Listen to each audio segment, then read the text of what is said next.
All right, join me as we help a friend to adjust a recipe for preparing a pancake using algebra.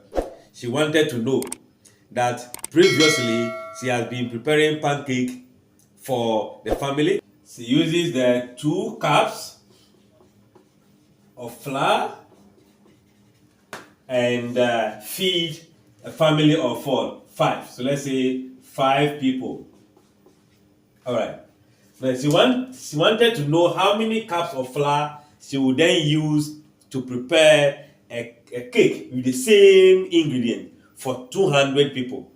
Now she has been given a contract to prepare a cake for 200 people. She doesn't want to prepare the cake to be less than 200. She doesn't want to prepare it more than 200. She needed to prepare for 200 people with the same size, the same ingredient. So she wants to know what to be the cup of flour that you use.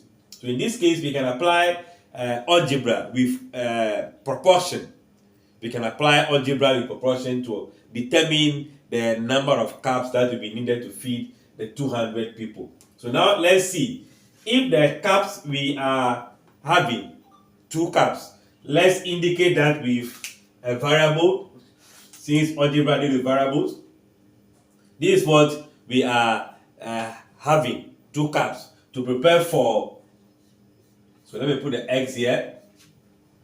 Now we are looking for, okay, this is 200 people. Let's indicate that with, so x, y, okay, z.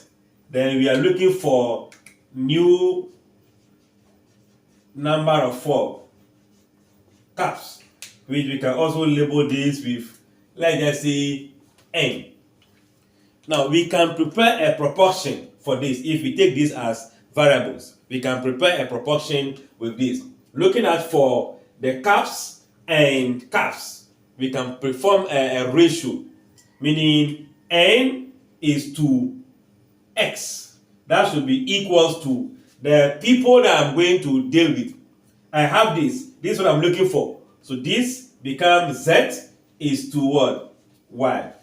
We are creating a proportion with that. Remember, this can also be n on x, then z on what? Y. Our attention is on the n because we know all these 3 things. The x is known, the z is known, the y is known. As a fraction, we multiply through by what? X. And that will mean that your n will be nothing but what? X multiplying z divided by what? Y.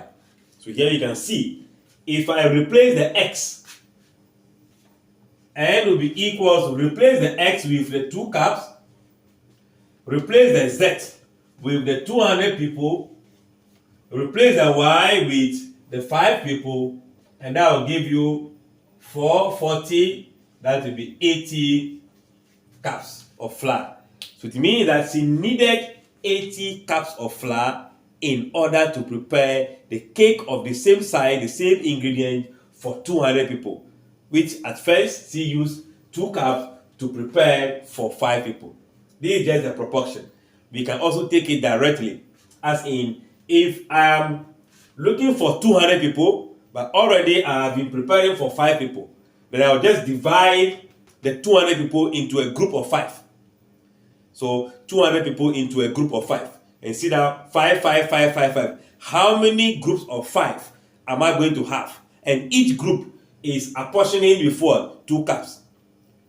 Do you get that point? Instead of going through the proportion, we can see they have 200, but I know of 5. So let me spread the 200 people as 5, 5, 5, 5, 5. How many groups of 5 are in 200? That's 40.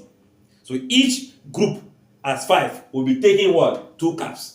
So 2 times the 40 will also give you 80 cups of flour. This is the beauty of algebra. We can apply it everywhere.